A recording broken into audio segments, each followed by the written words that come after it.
Hey guys, it's Jessica, and today I'm going to share with you my latest craft haul from scrapbook.com. This was super happy mail. I had my eye on a few of the things in this haul for quite a while, and I was finally able to snag them, so I wanted to share them with you. So that first item was Lawn Fawn stamp set for their year 7, and that was a picket fence border die. This is probably the gem of my haul, and it's stencils from Hero Arts. That first one was the bold floral.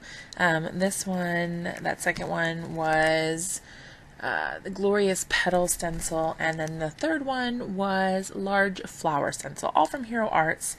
And then that background stamp is just gorgeous. It is Floral Bold Prints by Leah is the name of it, and I'm super excited about that. Now this last thing is really awesome.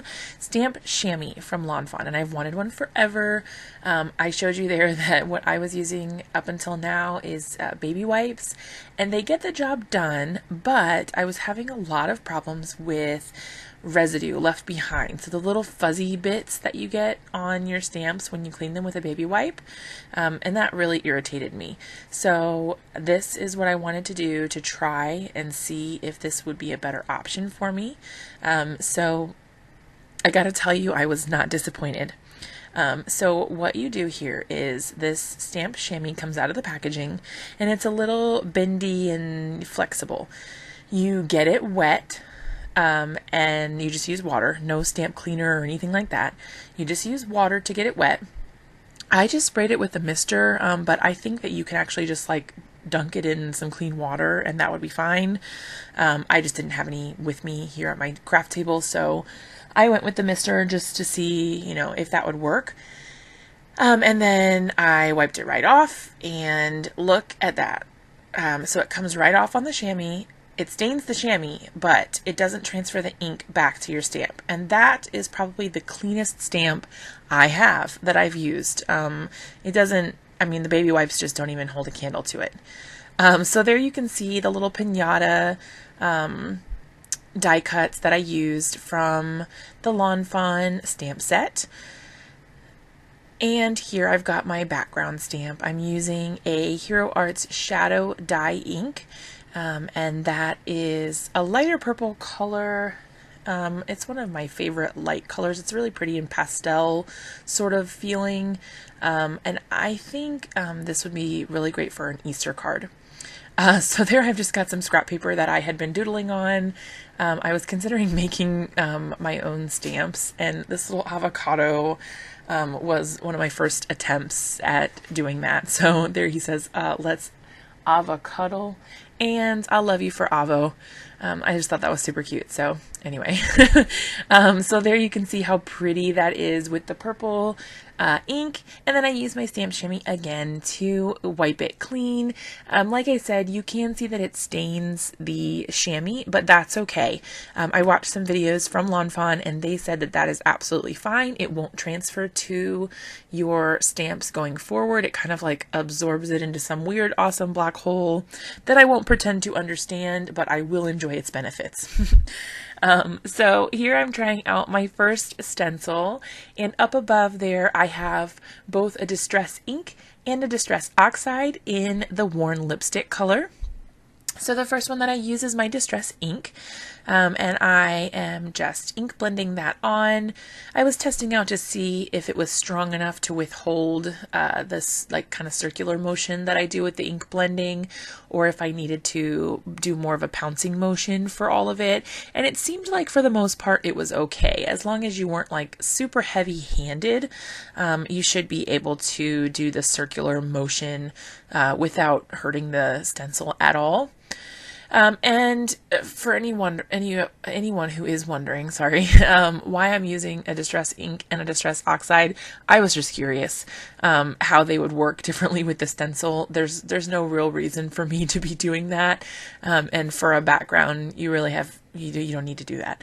I just wanted to see how they would look with the stencil, so I decided to do half and half. And honestly, I might just use the background the way it is, and I don't think anyone will probably notice. So there, I'm just continuing to ink blend on with my stencil, and it's so pretty. I love the worn lipstick color. It's just really gorgeous. And there I'm pulling off my washi tape. I did get a little bit of ripping on the back of this one, so I was really glad that I put the tape on the back of the stencil and my paper so that it didn't affect the front of the image at all. I guess my washi tape was a little bit more sticky than I thought. So there it is, the comparison between the Distress ink and the Distress oxide, and just a really pretty background paper now. Moving on to the next stencil. I only did 2. I didn't do that third stencil, but this one is the large flower stencil from Hero Arts. They're all from Hero Arts. And I am using my Spectrum Aqua markers to do kind of like an airbrush effect. So that little gadget over on the left is from Tim Holtz and Ranger, and it's basically like a hand compressed airbrush system. So you can take out that adapter for larger markers and then fit your tip of your marker right to the edge there. You just squeeze the little air blaster nozzle thing and it squirts out the color from your pen onto your paper, which is super cool. You can use these with Sharpies, with the Distress markers, obviously. You can use them with your Copics. I mean, pretty much anything. I've used a ton of different stuff and it all works great. So I just picked a couple different colors and went to town. I do kind of spray it into my hand in between, like when I switch colors, just to make sure I'm not, like, I don't have any residual of that color left over. And I do have to apologize for my right hand. If you've noticed, I have like this nasty blister thing. I burnt myself on the oven, so sorry about that. It's not very pretty to look at, so I try to keep it out of the frame as much as possible. And the good news is I'm left-handed.